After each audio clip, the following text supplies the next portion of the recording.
দেখলেন না? কৈলাস এখানে আগে আসুন, উনি হচ্ছে মাতা কিন্তু তৃতীয় সন্তান অর্জুন। কৈলাসে লেখা আছে কৈলাসপতি, উনি মাতা কিন্তু তৃতীয় সন্তান অর্জুন। মাতা কিন্তু পঞ্চপাণ্ডব যে নিত্যানন্দ ওখানে দেখেছেন না, ওটা ও আচ্ছা গিয়ে পাবেন। তা তখন এখানে এসেছিলেন বাবা, এখানে জঙ্গল ছিল, জঙ্গলের মধ্যে নিম গাছের নিচে বাবা থাকতেন, মাটির নিচে। সব মনে দিলে তোকে জানতে পারবো না, যখন অমুক আছে তমুক আছে তখন উনি সব মনে মাথা কুমটিতে যে আমি এখানে আছি ডাবুকেশ্বরে নিম গাছের নিচে আমাকে উদ্ধার করে যাও, বেলপাতা করে বাচ্চা কাচ্চাকে নিয়ে। তখন এখানে অজ্ঞাতবাসে এক রাত্রি ছিল অনাহারে জঙ্গল, বেলপাতা ফুল দিয়েছিল বাচ্চাকে, যেমন ওই বাচ্চা আছে বাচ্চা কাচ্চাকে নিয়ে ছিল। এবার বাচ্চা কাচ্চা আছে তো খিদে পাবে, সকাল হয়েছে অনাহারে ছিলেন, মাকে বলছে মা খিদে পেয়েছে খেতে দাও, বারবার মাকে জ্বালাচ্ছে, মা খাবার কোথায় পাবে? তখন বাবাকে বলেছিলেন যে আমার বাচ্চা কাছে খিদে জ্বালায়, ছোট কিছু প্রসাদের ব্যবস্থা, তাই প্রসাদ দিতে পারেনি। কী করে দেবে, নিচে আছে তো। তাই মাতা কিন্তু অভিশাপ দিয়েছিলেন বাবাকে যে আমার বাচ্চা কাছে যখন তুই সেবা করাতে পারি না, প্রসাদ দিলি না, তোকে অভিশাপ দিলাম যবন পরিবেশে বাস করবি। দেখুন যবন অনেক কথাটা বলে, মারা অনেকে জানে, যবন পরিবেশে বাস করবি। চারিদিকে মুসলিমই ঘের আছে, বুঝতে পেরেছেন, মুসলমান। তখন বাবা বললেন যে কী করলে মা, তুমি আমার কাছে কেউ আসবে না, তুমি ফিরিয়ে না। তোমার তখন বললেন তো ফেরাতে পারবি না, যে বলে ফেলেছে এটা থাকবি, তাহলে আমার উদ্ধারের ব্যাপার। তখন উনি বলেছিলেন যে তোমার উদ্ধারের ব্যবস্থা আমি করবো। যেমন এই তৃতীয় সন্তান এখানে আছে অর্জুন খিলজি, ফের জন্ম নেবে, ফের জন্ম নিয়ে এসে তোকে উদ্ধার করবে। উনি ফের জন্ম নিয়ে এসে উদ্ধার করেছে। উনি তখন নদিয়াজি উলা গ্রামে বাড়ি ছিলেন, 10-12 বছর বাড়ি থেকে ত্যাগ করে তো নিয়ে আসবে বাবা, বাবারই তো সন্তান, উনি এসে বাড়ি থেকে ত্যাগ করে ঘুরে বেড়াচ্ছিলেন। উনি স্বপ্ন দেয় তোর মা অভিশাপ দিয়ে গিয়েছেন, উদ্ধার করার কথা আছে তোর, তুই এইখানে আয়। স্বপ্ন দেওয়ার পরে উনি খুঁজে খুঁজে খুঁজে এইখানে আসেন। তখন জঙ্গল এইখানে বসতেন থাকতেন, তারিপীঠে জঙ্গল, তারিপীঠে যাওয়া আসতে বামদেব তখন মাকে পাওয়ার জন্য ছুটি বেড়াচ্ছে, ওনার সঙ্গে পরিচয় হয়। ও এখানে আসতো, ও ওখানে বামদেব। তা উনি মাকে পেলেন, দীক্ষা দিলেন, সিদ্ধিলাভ করলেন, গুরু হলো। তারপরে উনি মাকে পেলেন, উনি তখন এখানে থাকতেন। দিয়ে পরে অমরনাথ চলে গেলেন, অমরনাথ তখন জঙ্গলের মধ্যে বাবা অমরনাথ চলে গেলেন। কাশ্মীরে যেতে যেতে সন্ধ্যা হয়ে গেছে, এটা কাশ্মীরের রাজা দান করেছে এই মন্দির। হরি সিং দেখবেন বই লেখা আছে, বই আছে দেখবেন হরি সিংয়ের বাবা দান করেছে। ওনার সন্তান আর কি ছিলেন না, তাই ইনি যাচ্ছিলেন, যেতে যেতে সন্ধ্যা হয়ে গেছে। কাশ্মীর রাজবাড়ির সামনে তখন জিজ্ঞেস করছে একটু আশ্রয় পাবো ওখানে থাকার জন্য। তখন লোকজন বলেছে দাঁড়ান আমি রাজামার সাথে জিজ্ঞেস করে আসি। রানীমার তখন 55 বছর বয়স, সন্তানের হয়নি, হীরামুক্তা সোনাদানা প্রচুর, ভোগ করার লোক নেই। তাই এনাকে বলেছিলেন উনি যাওয়ার পরে যে আমি সেবার ব্যবস্থা করলেন, থাকলেন রাতখানে, যে যেমন কম্বল পেট দিলেন, কম্বল ছিলেন। সকাল হয়েছে তখন কম্বলটা ফেলে উনি চলে যান। কম্বল কিন্তু পড়ে আছে, দেখা দেবো বাবা, দেখা না গেলে কি হবে।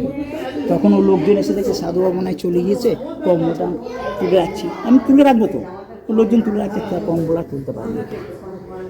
ও লোকজন 4-5 জন 10 জন এসেছে, পারেনি। রানীমাকে খবর দিয়েছে সাধু বাবা চলে গেছে, কম্বলটা পড়ে আছে, তুলে রাখতে পারছি না।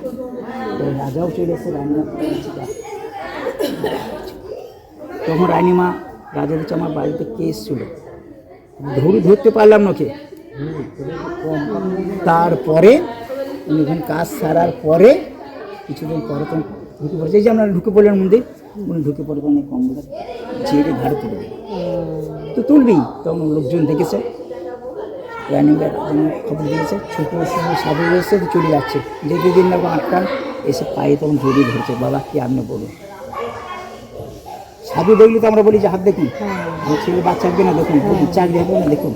তো উনি তখন তো সাধু, তখন বললেন যে কি এত অলৌকিক জানেন বলুন একটু।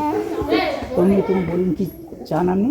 কারণ এই রাজ্যে রাজা, আমার সন্তান আপনি না, কিন্তু আমি তার সমাধান প্রচুর ভোগ করার লোক নেই, তার সন্তান বলে দিতে পারবেন? তিনি বললেন আমি পারবো না।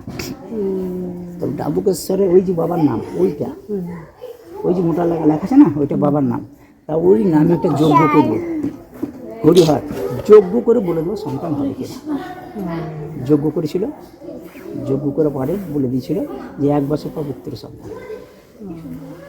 তখন রানীমা রাজা ঘোষণা করলেন আমার 1 বছর পর পুত্র সন্তান হয়, এই রাজ্যের যা জিনিসপত্র আছে অর্ধেক আপনার, অর্ধেক আমার সন্তান। উনি বলেছিলেন নাম কিন্তু আমি রাখবো। ঠিকানা দিয়ে চলে আসে, বাচ্চা হয়েছে, ওনাকে নিয়ে গিয়েছে, নাম রেখেছিল হরি সিং।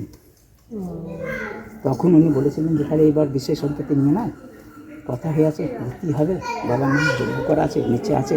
তা বলে আমি কি করবো, সাধু মানুষ এখানে সেখানে ঘুরে বেড়াচ্ছি। তা বলে না নিতেই হবে।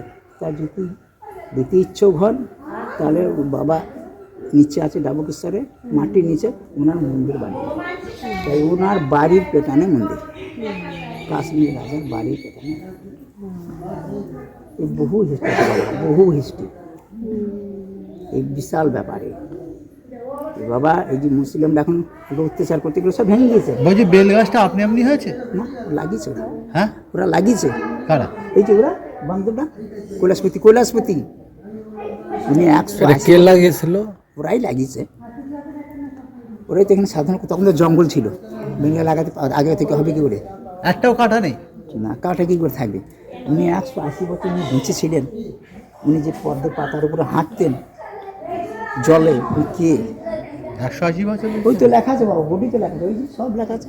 উনি কৈলাসে পৌঁছায়, এই যে বললাম মাতা কুন্তি তৃতীয় সন্তান অর্জুন কৈলাসে গিয়েছিলেন বলে ওনার নাম দিয়েছে কৈলাসপতি।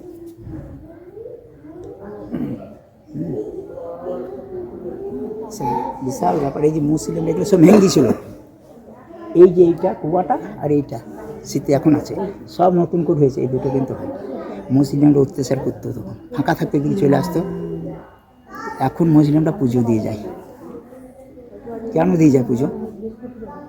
দেখা দিয়েছে প্রভু ক্ষতি করেছে, ক্ষতি করেছে, অটোমেটিক পুজো দিয়ে যায়। এখানে আসবে না, এই এরিয়াতে আসবে না।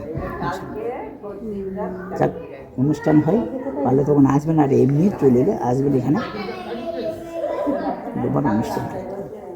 বাইরেকার ভক্তবৃন্দ আসে বলে সব চলে। যদি কিছু পারেন বাবা, এখানে অনুষ্ঠান আছে, যদি কিছু পারেন একটু দিতে পারেন। হ্যাঁ হ্যাঁ লিখবেন নাকি? হ্যাঁ এই যে লিখুন, দেন এখানে। হ্যাঁ হ্যাঁ আসলে অনুষ্ঠান দিলে একটা হয়ে যাবে বাবা, যা পারে একটু দেন। জানবেন না, জানবেন পরে জানবেন না, দর্শন করে